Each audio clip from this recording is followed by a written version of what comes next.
하고 오셨네요. 자, 안녕하십니까. 네, 안녕하세요. 김명주 의원, 박선원 의원 모셨습니다. 안녕하십니까. 네, 안녕하세요. 네, 안녕하세요. 드디어 이제 선거 하루 네. 정도 왔습니다. 네. 아, 어렵게 왔어요 여기까지. 어렵게 정말 어렵게 왔습니다. 네. 개엄 당일로부터 시작해가지고 여기까지 오는데 123일이 걸렸어요. 네. 와. 12.3 내란이라서 1, 2, 3 또 123을 좋아하시는 것 같아요. 이렇게까지 오래 걸릴 줄 아무도 몰랐어요. 네. 자, 여기까지 오는데 두 분 덕도 크게 봤습니다. 특히 초기에. 예, 여러 번 얘기했지만 두 분이 특전사령관 촬영하고 수방사령관 차단한 거 네. 그거 굉장히 중요했습니다. 네. 근데 그 얘기 하려고 모신 건 아니고요. 네. 자, 이 윤석열이 자기는 두 번째 계엄할 생각이 없었다. 이런 얘기를 지금 계속하고 있거든요. 네. 두 번째 계엄할 생각이 있었고 네, 그럼요. 윤석열이 돌아오면 마찬가지로 다시 계엄할 생각이 있을 것 같은데 저는. 당연하죠. 네. 그러면 두 번째 계엄, 그러니까 우리 국회가 해제했는데도 불구하고 두 번째 계엄을 하려고 했다는 정황들이 많이 남아 있잖아요. 네. 그 정황들 우선 설명해 주세요. 네, 그때 국회에서 비상계엄 해제 결의안이 통과된 다음에 윤석열이가 그 합참지 결심실에 내려와서 그때 토의됐던 것이 아마 2차 계엄을 해야 되겠다는 거고 그때 판단을 위해서 가용 병력들을 쭉 확인을 해요. 다시 계엄을 하면은 올 수 있는 병력이 얼마인지. 그래서 수방사 같은 경우는 그 예하에 52, 56 두 개 사단이 있는데 예. 이 두 개 사단이 1차 계엄 때는 동원이 안 됐어요. 경비단 위주로 됐고 그래서 52, 56 사단 가용 병력이 얼마냐를 파악을 했고 계엄이 해제됐는데 네. 가용 병력을 왜 찾습니까? 그러니까요. 다시 군인들을 부르려고 한 거 아니에요? 네, 예. 지금 수방사하고 특전사는 우리는 다시 못 간다고 빠져버렸으니까. 네, 그렇죠. 네. 그거는 뭐 실제 계엄 사령부에서 지시를 해서 52, 56 사단에서 파악을 하고 또 보고를 하거든요. 그런 것들이 다 정언을 했었고요. 계엄 해제된 이후에. 네, 그러니까 12월 4일 02시경이죠. 2시야. 예, 그리고 이 신속 기동 사단이 있어요. 이거는 특전사와 비슷한 성격의 사단인데 신속 이동 작전할 수 있는 사단에 201 여단이나 여단에도 이제 대기태세 출동 대기태세를 또 임무를 주고요. 그런데 출동을 내리면 거기는 특전사처럼 옛날에 특공 여단이란 데입니다. 바로 헬기 타고 투입을 할 수 있는 부대들 출동 대기도 하는 것이고. 수방사 예하에 52, 56서 수방 서울 인근에 있죠. 이 부대들. 이 부대들한테 지금 올 수 있는 부대가 몇 명이야. 그 부대원이 그거 파악하고 그렇죠. 특공 여단에 해당됐던 신속 기동대요. 네. 거기다가 출동 대기해. 네. 까지는 걸어놨다는 거죠. 그렇죠. 걸어놓고 그다음에 이제 그때 계엄 사령부를 계속 만들고 있었잖아요. 네. 인원이 부족하니까 이제 계룡대에 있는 참모들 불러 올리고 해제된 이후인데. 예, 계속 불러 올리는 정황들이 있었고요. 그 해제된 이후에 네. 그 계엄 본부를 계속 꾸렸잖아요. 네, 그럼요. 계엄이 해제됐으니까 중지하고 해체해야 되는데 거꾸로 꾸렸잖아요, 계속 그죠? 네. 그리고 또 사실은 그 당시 경계태세 2급이라고 해서 옛날에 무장공비가 침투하면은 실제 적 위협이 있을 때 거는 진돗개 이런 사항이 명칭이 바뀌어서 경계태세 2급을 걸었는데 그것을 비상계엄 해제가 된 이후에도 12월 4일 오전까지 전 장병들이 실탄을 분배받고 대기시킨 상태였어요. 그러니까 언제든지 다시 출동하라면 출동할 수 있도록. 네, 그렇죠. 특전사 10일 공수여단 관계자가 그런 얘기를 했다고 TBC가 단독한 적이 있거든요. 네, 바로 출동할 수 있도록 차량에 시동을 걸어뒀다. 그렇죠. 결국 출동 명령이 떨어지지 않았을 뿐이지 대기 명령은 떨어진 거거든요. 네. 계엄 해제 이후에. 네. 저기 증평, 익산 이런 데는 다 지금 대기하고 있었던 11, 거죠. 13 이런 공수여단들은 다 대기를 하고 있었던 거죠. 그 JTBC 보도에 따르면은 JTBC도 했고 MBC도 보도했던 것 같은데 그 심리 지원실에 들어가가지고 노사관하고 통화했다는 거 아닙니까?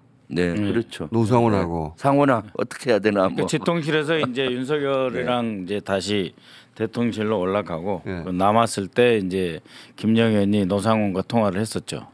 노상원 3시 한 25분. 예. 그러니까요. 2시 33분은 딱 세 사람만 남아가지고 예. 지금 계엄 해제 직후인데 왜 노상원하고 통화를 해요? 국방장관이.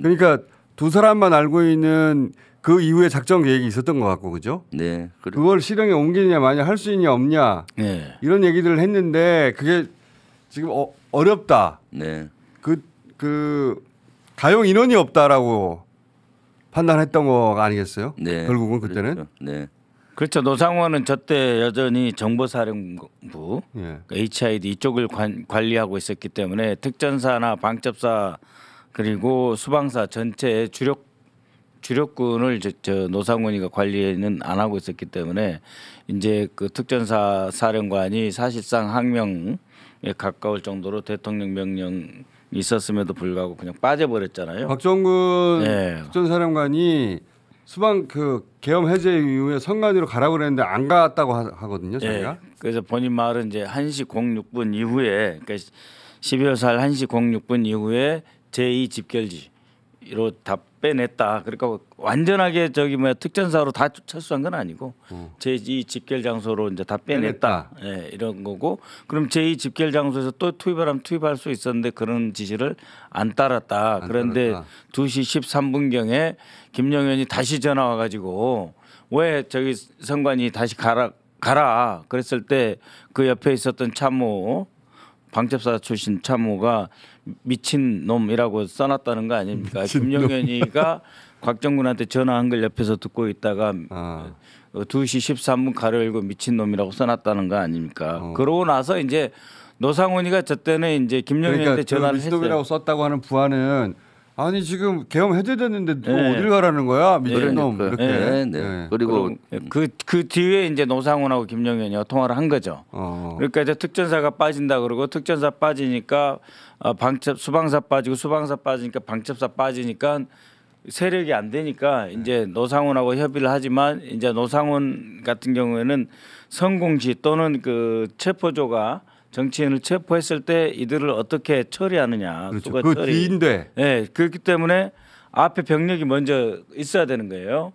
그래서 방금 그 김병주 의원님 말씀하신 대로 이제는 52, 56사단이라든지 아니면 제2 신속기동군단 여단, 네. 사단 여단, 201 여단이라든지 아니면은 이제 지난번에 그 93회가 동원하려고 말았던 그 전방에 있는 제2 기동 기갑여단 같은 경우 이런 것을 동원하려고 할 수가 있죠. 그래서 절대로 이게 기각이 되면 안 되는 거예요. 그래서 이제 기각이 되면 안 되는 이유는 뭐냐면은 이 사람 오면 내일 한 제2 비상계엄을 할 99% 하는데 할 수밖에 없어요. 왜냐하면은 가만히 있으면은 사형 아니면 무기징역이에요. 그럼 네. 네, 그렇죠. 그러니까 사형 아니면 무기징역을 다 그냥 다시 탈옥을 시켜야 되는 거예요. 네. 김영현도. 근데 제가 이제 걱정한 건 뭐냐면은 비상계엄이라고 하는 형식, 경비계엄이라고 하는 형식은 이제 또 다시 어떤 상황이 있어야 되고 그러니까 북한의 위협이 있어야 된다든지 아니면 서울 시내나 전국적으로 경찰로서 감당할 수 없는 어떤 대혼란이 있어야 특전사 되는데. 수방사는 이번엔 못 움직이겠죠. 네, 그러니까 안 할 것 같아 거기는 절대. 비상계엄 이전 단계 할 수 있는 게 뭐냐면 경비계엄이죠. 경찰 아니 경비계엄 이전. 이전에. 계엄 이전에 할 수 있는 게 경찰, 경호처 등을 동원해 가지고 무조건 잡아다 놓는 거예요. 그러면은 이제 국회의원들을 잡아다 놓기는 어려우니까 뭐 예를 들면 우리 비상행동이라든지 촛불행동 시위 중인. 이 사람들을 이제 새벽이나 이럴 때 과거에 많이 했던 식으로 사전 지금 구금 우리 박선우 의원님 말씀하시는 거는 만에 하나 윤석열이 나오면 윤석열이 어떻게 할 것이냐. 나온 순간부터 계엄이라고 하는 거는 절차가 있어야 되잖아요. 그렇죠. 앞에 비상계엄은 국방장관이 건의를 해야 되는 거고, 그렇죠. 그다음에 이제 경비계엄은 이제 행안부 장관이 이제 건의를 해야 되니까 네. 지금은 이제 차관 체제라서 조금 어렵다 치면 그거 두 개 직접 어렵다. 그 전에 그 전에 경찰력을 투입을 해가지고 다 체포하는 거예요. 자극을 하는다 먼저 시민사회를. 아니 다 체포를 해다가 구금해놓고 윤석열이 많이 나온다고 가만히 있지 않겠지. 그리고 시민사회가. 조사하는 거예요. 불법 시위다 뭐다 지난 다 두 달 잡아들인다. 동안 우리가 장애 집회한 거 잡아들인다. 다 잡아들이고 그다음에 이제 뭐 뭐 MBC나 JTBC나 여러 뉴스토마토 등 여러 이제 언론인들 또 잡아들인 거 니들 허위사실 유포했다. 그러니까 계엄은 이전 단계란 말이에요. 그래가지고 그 미리 싹 정말 그 가택연금이 아니라 다 구금해서 조사를 한단 말이에요. 수사. 그리고 검찰에서도 뭐 이제 우리들 고발 당한 거 있잖아요. 네. 그럼 나오라 그래갖고 수사하는 거예요. 안 나오면 계속 나오라 그러고 그래도 안 나오냐 그럼 바로 구속영장 치고 국회에다가 이제 그 우리 같은 경우는 이제 구속 동의 결의해달라고 또 나오고 이렇게 해서 한 일주일, 2주일, 한 3주 정도 쫙 가는 거죠. 다 체포 국면. 네. 예. 그러니까 초반에 계엄하고 상관없는 대대적인 그 체포 국면이 전개된다 이거예요. 그리고 언론사 그동안 보도한 것에 대해서도 전부 언론 중재위뿐만 아니라 뭐 방통위, 방심위 다 고소 고발하고 제소하고 이런 과정을 거쳐서 언론과 방송을 다 숨없이 딱 먼저 묶어놓고 그 다음에 이제 비상계엄도 경비계엄도 한다 이 말이에요. 그러니까 초반에는 사람들을 잡아가고 예. 또는 압박하고 예. 말 못하게 만든 다음에 공장장 이제 나오라고 출두하라 그러는 거죠. 공장장도 뭐 서대문 경찰서도 경찰청에 출두하라 그러고 네. 재판하려고 하겠죠. 실제 그런 얘기가 있어요. 세상에 안 해본 일은 너무 많은데 딱 한 번만 한 일은 별로 없다. 한 번 하면 두 번 하게 되는 거예요. 그래서 이번에는 실패했으니 이제는 이렇게 해야 되겠다고 막 그렇죠. 머리를 굴리겠지. 비상계엄을 45년 만에 해봤잖아요. 네. 해봤고 실패를 했죠. 근데 2차, 3차 근데 하려고 그때 살아 또- 돌아왔어 자기가. 그러면- 개엄 면허증까지 받아. 이제. 개엄 내란 면허증이야, 해도 이제. 된다. 그리고 그거 왜 안 사실은 하냐고 도대체. 지금 재판을 받고 있잖아요. 그것은 조금 전에 얘기하셨지만 형법 87조에 의하면은 내란 우두머리는 사형이나 무기징역이에요. 네. 본인이 무기징역 이상 받을 확률이 많잖아요. 그럼 할 수 있는 방법이 다시 또 해봤던 계엄 이번에는 그 복귀를 해보고 왜 안 됐는지 그렇죠. 그래서 혼란 사항을 만들어서 하겠죠. 혼란 사항이 만들어진 상태에서 계엄이 내려지면은 군이나 경찰이 대의 명분이 돼 있기 때문에 안 따를 수가 없는 거예요. 그러면 성공할 확률이 많은 그 한덕수가 거죠. 네. 치안관계 장관 회의 했잖아요. 예.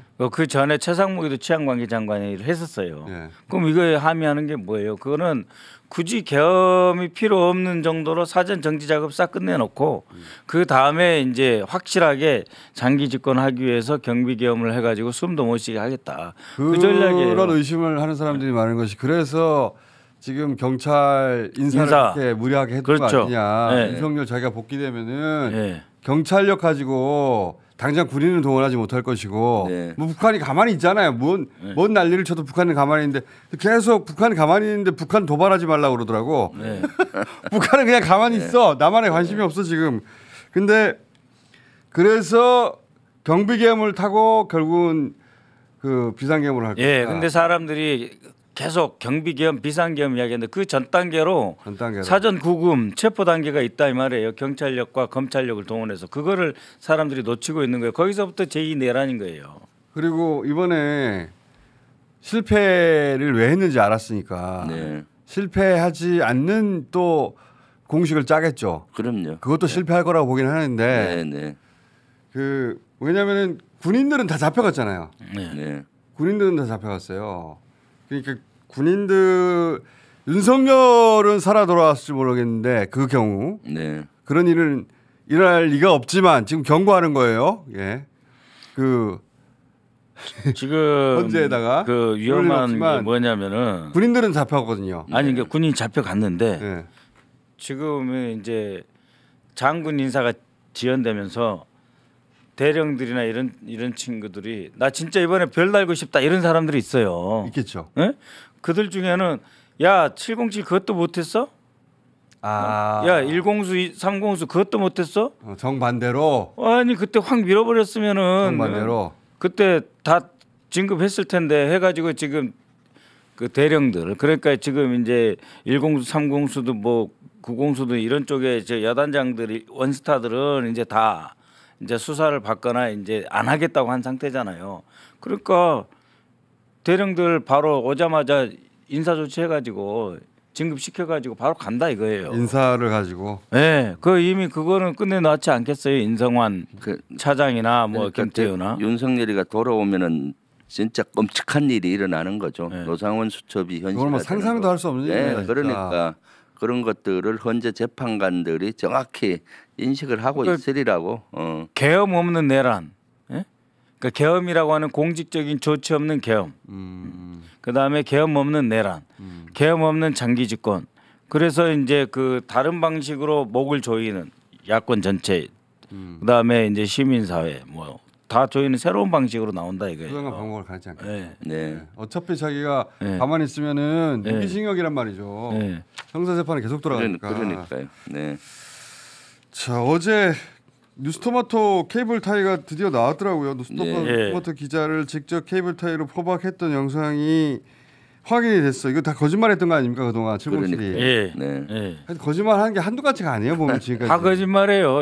진짜 입만 열면 구라 입 벌고. 그러니까 특히 김현태는 김현태 대장 그 단장이 처음에는 아니었는데 나중에 가면 나중에 했던 말들은 다 거짓말이었어요 보니까. 네. 네. 이 영상 다시 한번 봅시다. 못 본 분들을 위해 가지고 뉴스토마토 기자를 707 당시 대원들이 케이블 타이를 묶는 겁니다. 저거 저거 문 잠금용이라고 거짓말했었는데 용어가 잘못됐어요. 케이블 타이라고 쓰면 안 되고 플라스틱 수갑이라고 써야 돼요. 그렇구나. 수갑인데 플라스틱으로 된 수갑이다 이렇게 써야지. 맞아요. 케이블 타이니까 뭔 말인지도 모르고 집에서 쓰는 긴 뭐 플라스틱 뭐 물건 묶을 때 그렇지. 전선 정리할 때 쓰는 그런 건 줄 아는데 저거예요. 저거 사진 띄워서. 수갑입니다. 수갑. 예. 코브라 수갑입니다. 저거. 그러니까 플라스틱 수갑이라고 딱 플라스틱. 표현했어야 되는데 네. 그렇죠. 그러니까 저 케이블 타이란 말 쓰면 안 돼요.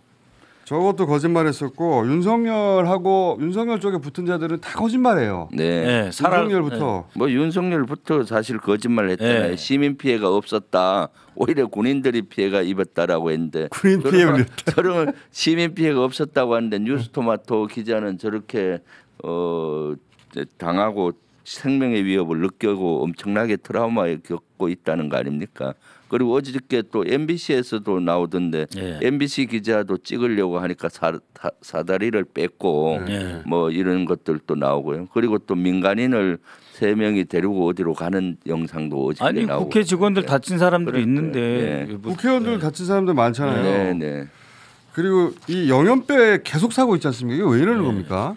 네. 영연백 그 갑자기 영연백을 준비한 것이 그 노상원 수첩에 나왔던 네. 그 지역에 있던 2군단 지역, 이군단 예, 지역에서 예. 오음리 지역, 예, 오음리에서 네. 그 종이관 의뢰했었다 예, 문의. 그렇죠. 종이관을 군이 쓸 일이 뭐가 있어요? 그렇죠. 종이관 1,000개 정도, 예. 3,000개가 문의해보고 1,000개 가격이 얼마냐 이런 걸 따졌어요. 군이 종이관을 쓸 리가 없잖아요. 아니 대한민국의 전사자 순직했던 그 장병들 국가를 위해서 헌신하고 몸을 바친 사람에 대해서 대한민국이 그렇게 예우합니까? 그렇지 않아요. 종이관에 누가 넣어요? 그러니까 그 순직하시면은 거기다가 훈장 드리고 훈장 추서하고 다 공적 써가지고 계속해서 국가 유공자로 남기는 거거든요. 그렇기 때문에 그분들에 대해서 종이관은 안 씁니다.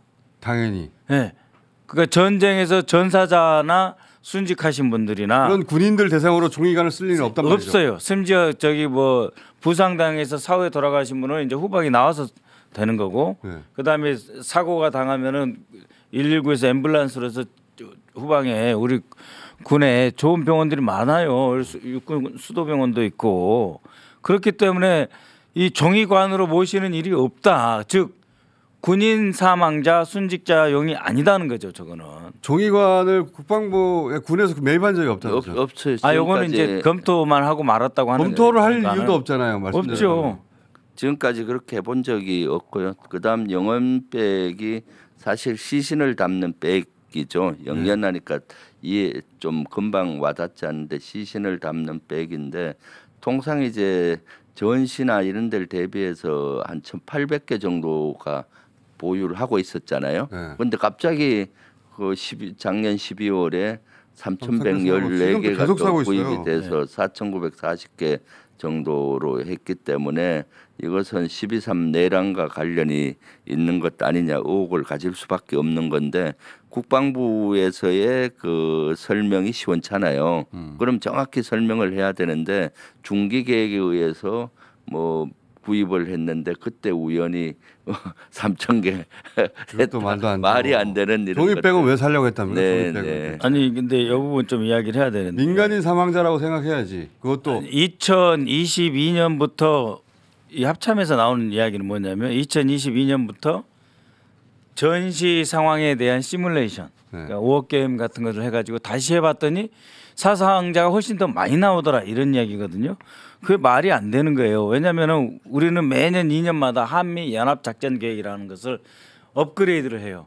한미 연합 작전 계획을 업그레이드하면서 북한이 남침하면 우리 대한민국 군과 미국에서 들어오는 미군 증원군과 그다음에 현재 있는 주한 미군과 함께 어떻게 싸울 거냐, 어떻게 싸워서 우리의 사상자를 최소화시키면서 효과적으로 전쟁을 치를 거냐 하는 게 이제 연합 작전 계획이 2년마다 한 번씩 업그레이드 되면서 매년 워게임을 해요.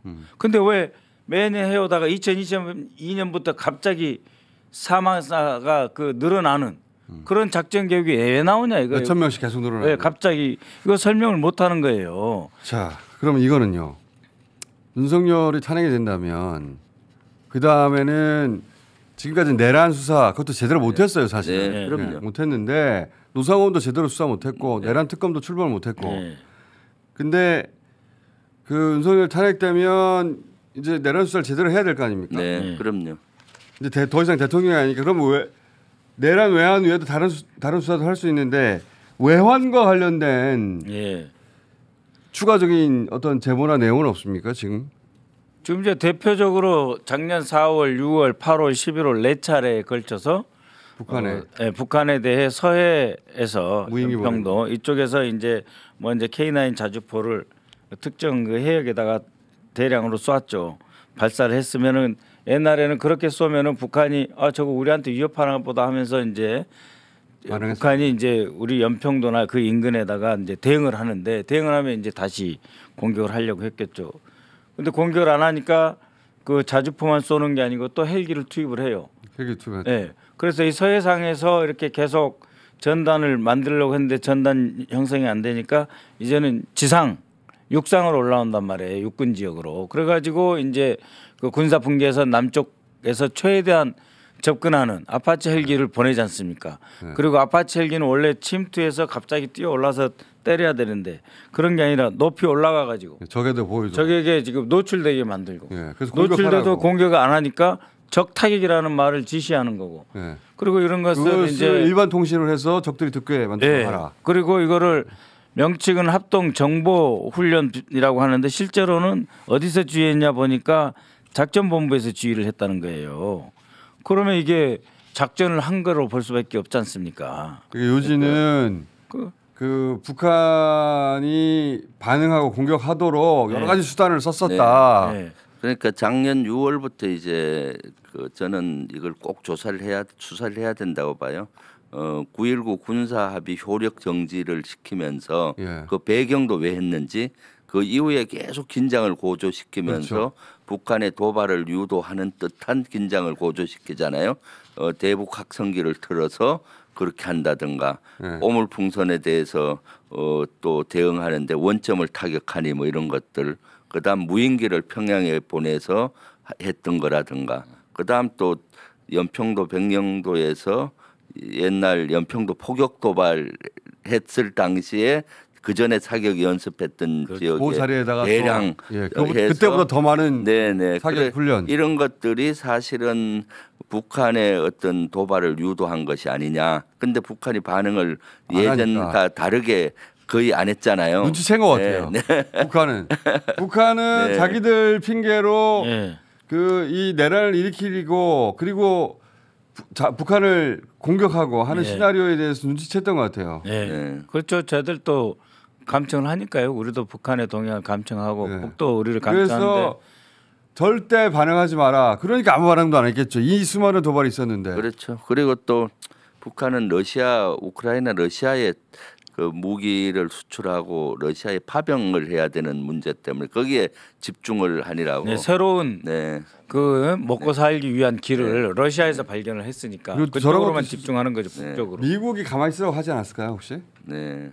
미국이 막 정찰기가 막 돌아다니고 네. 그랬잖아요. 미국은 그런 압박을 계속했죠. 도발을 못하도록. 그러니까 미국이 북한에 대해서 연락하고 그러지는 않습니다. 그런데 미국이 그럴까요? 아니 네, 그런 전력을 운용함으로써 북한은 압박이 됐고 동시에 우리 그 국방부에도 미국은 압박을 했죠. 그러니까 미국이 왜냐하면, 우리 군에 대해서는 9.19 군사합의 압박했는데 좀 효력 하지 정지. 말라, 자제해라 이런 이야기를 할 수는 있죠. 왜냐하면 9.19 군사합의 효력 정지에 대해서도 사실은 브레이크를 걸었는데 우리 국방부에서 한 걸로 제가 알고 있고요. 네. 대북 확성기 왜 터느냐 문제 제기를 한 거고 네. 그런 것들 계속 문제 제기를 미국이 견제로 했었거든요. 유엔 사령관이. 미국은 도통을 통해서도 네. 여러 가지 네. 그 휴멘트를 통해서도 그 윤석열 정부가 이렇게 외환 유치하려고 하는 것에 대해 눈치채고 있었던 것 같고 그 네. 이제는 이임을 했지만 그 필립 골드버그 같은 경우에 네, 대사. 대사는 뭐라 그러냐면은 아니 아무거나 풍선 막 보낸 게 국민의 알 권리와 표현의 자유라고 하는데 국민이 표현의 자유가 있다고 그래서 아무 짓이나 막 해도 되는 나라가 어디 있느냐. 국민의 표현의 자유라고 하는 것은 그 나라의 안보와 그 법 질서 안에서 행동을 해야 되는 건데 네. 안보를 위협하게 하는 표현의 자유가 어디 있느냐. 그렇게 이야기를 하더라고요. 예.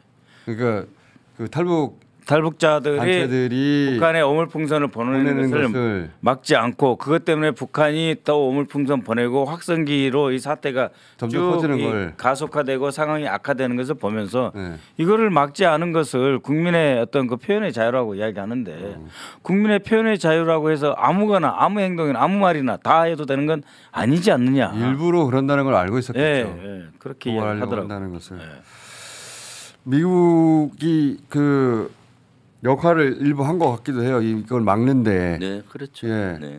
그러니까 미국 모르게 하려고 골프장에서 만나서 작전 짜고 그런 거죠. 골프장에서 만난 것은 또 예. 지금 생각해 보면 그냥 골프를 즐기러 간 게 아니라 보안 유지 차원에서 보안 유지 차원에서 예. 군인들 만나러 간 것도 예. 간 것 같고요, 그죠? 예. 지금 생각해 보니까 그리고 노상원은 여전히 크게 지금 그 빈칸으로 남아 있는 것이고 외환 이것도 크게 빈칸으로 남아 있는 네. 거 아닙니까? 그렇죠. 노상원 수첩에 대해서 아직 수사가 제대로 이루어지지 않았잖아요. 알려진 게 없. 수첩 네. 내용만 지금 알려졌죠. 그 네. 이 점을 좀 지적을 해야 되는데요. 그러니까 노상원 수첩인데 노상원에 다른 필체가 없으니까 이게 노상원이 쓴지 아닌지 확인할 수 없다라고 하는 게 이제 국립과학수사연구소의 반응이고 그래서 이 수첩에 대해서 사실상 검찰이 수사를 안 하잖아요. 네. 근데 한번 생각해 보세요. 이게 노상원의 수첩이 아닌데 네. 노상원의 가택 수색하니까 이게 발견됐다. 그럼 더 큰 문제예요. 그러니까 이거는 뭐냐면 노상원 수첩이면은 노상원하고 김용현이하고 지시 받아서 작성됐다라고 하면 두 사람은 끝나잖아요. 네. 근데 노상원 방에서 집에서 발견됐는데 노상원 게 아니야. 그러면은 또 다른 사람이 있다는 거잖아요. 그러면 더욱 추적을 해야 되는 거예요. 노상원이 아니고 그러면은 뭐 김상원이 또 있었다. 그러면 찾아내야죠. 지금은 수첩도 수사가 안 되고 멈춰 있어요. 그러니까 멈춰 있는데 멈춰 있어요. 멈추는 이유가 뭐냐면 이 노상원 수첩이라고 하는 게 노상원이 쓴지 안 쓴지 모르니까 말도 안 되는 소리죠. 하겠다 이러는데 말도 안 되는. 노상원이 쓰지 않았을 가능성을 주목을 한다면 더 수사를 해야 되는 거예요. 그렇죠. 누가 썼냐고. 네? 누가 그러면- 쓴길래 여기 있냐고. 홍길동 있는지 최상훈 있는지 또 찾아와야죠. 더 수사를 안 할 있었다는 이유로 거죠. 그냥 핑계를 갖다 대는 그 거라고. 말이 봅니다. 안 되는 거다 이거예요. 예. 자, 다음 주에는 좋은 이야기 좀 했으면 여기서 좋겠네. 진도가 나간 얘기를 해야 할 텐데. 우리 그러니까 아니 다음 주에 진짜 그 이게 기각이 되면은 다음 주에 여기 문이 열려 있을지 모르겠어요. 굉장히. 그리고 저기 그런 뭐- 얘기를 하지도 마세요. 그러니까 그런 일은 없어요. 제가 아무리 생각을 해봐도 그런 일은 없습니다. 대한민국의 미래에 그럼요. 네. 한 번 내란이 나서 계엄해가지고도 이 난리인데 또 헌법재판소가 헌법을 지켜야 되는 헌법재판소가 내란을 하라고 면허증을 줘서 더 큰 혼란을 초래하는 내란 면허증을 행동을 한다. 준다는 게 이게 말이나 됩니까? 그런 역사는 그거는 뭐 상상이 안 상상할 돼요. 수도 없는 일이고 예, 예. 그 우리나라 망하는 거예요 그냥. 지금 보십시오. 박선원 의원 같이 선량한 우리 의원도 지금 방탄복 입고 방탄복 다녀야 입고 되는 다니고 이런 이재명 대표도 입고 다니고 이런 상황. 저도 집에 못 가고 아니 그러니까요. 제가 이제 최근에 들었는데 러시아제 권총이 걱정되는 게 아니고 실제로 그쪽 세계에서는 칼도 쓰는데 도끼를 쓴대요. 도끼. 도끼요? 예. 그러니까 해외에서 예를 들면 북 공작원이나 어디가 부딪히잖아요. 네. 그럼 거기서 총을 쏘면은 전 경찰력이나 군사력이 동원돼서 잡혀버리니까 서로 도끼를 쓴대요. 칼보다도. 그래서 제가 이거 하고 다니는 거예요. 이건 이제 방금만이 아니라 방탄까지 되는 건데 도끼를 막아야 되죠. 도끼. 총알만이 아니라 도끼를 막아야 돼. 헬멧을 쓰셔야지 그러면 도끼가 헬멧을 쓰셔야지. 아니 그러니까 화이바를 쓰셔야 되겠네. 우리 그래서 심장을 대표님도 보호해야 되니까. 우리 대표님도 네. 지금 방금만 하고 다니시는 것 같은데 도끼 정도 감안하셔야 돼요. 지난번에 그 안동에 갔을 때 어떤 사람이 이렇게 휘두르잖아요. 그렇죠. 그 그걸 진짜 보고 깜짝 열렸어요. 놀랐어요. 야 저건 도끼 휘두르는 건데? 그 어떻게 이게 찌르는 게 아니고 이렇게 때리잖아요. 그래서 그분이야 대표님에 대한 뭐 경호도 그게 좀 강화해야 돼요. 일반 시민이라고 보긴 하는데. 예, 그렇죠. 그런데 그 전문가들 얘기 들어보니까 그렇답니까? 예, 도끼? 예 총보다는 도끼. 화이바 써야 되는데. 사실 밖에 노출을 최소로 해야죠. 저도 요새는 밖에 나가는 노출을 최소로 하고. 아 요새 너무 안 나오셔야지 그래가지고. 아 위협을 많이 느끼고 있죠. 아니 그러니까 누구 조심해라 누구 조심해라는 얘기를 국회의원 상대로는 항상 다 있고 네. 이름이 막 돌아다녀요 또. 그럼요. 네. 예. 조심들 하시고요. 예. 네. 네. 자 새로운 세상 다음 주에 새로운 세상에서 다시 봬요. 네, 오늘은 그래요. 여기까지만 하겠습니다. 네, 감사합니다. 네, 감사합니다. 네. 네, 고맙습니다. 12월 3일 밤 국회에 투입된 계엄군 여럿이 혼자 있던 언론인을 케이블 타이로 포박하려 했던 CCTV 영상이 뒤늦게 공개됐습니다. 뉴스토마토 기자가 스마트폰을 꺼내 국회 본관을 침투하려는 계엄군을 촬영하자 강제로 제압을 한 겁니다. 해당 기자는 생명의 위협을 느꼈다고 말했습니다. 그런데 이 케이블 타이를 놓고 사람을 묶는 용도가 아니다. 국회 문을 잠그려고 준비한 것이다. 이렇게 주장한 계엄군이 있습니다. 김현태 전 707 특임단장입니다. 게다가 MBN 보도에 따르면 김현태는 계엄과 관련 조사를 받는 상황에서 해외 파견을 신청했습니다. 국회를 침범해 조사받아야 할 대상인데 그런 자의 해외 도피를 도우려고 한 것이 아닙니까? 설마 여권 인사와 A 준장이 김현태를 회유하려고 해외 파견을 조직적으로 공모한 건 아닌지 즉각적인 수사를 촉구합니다.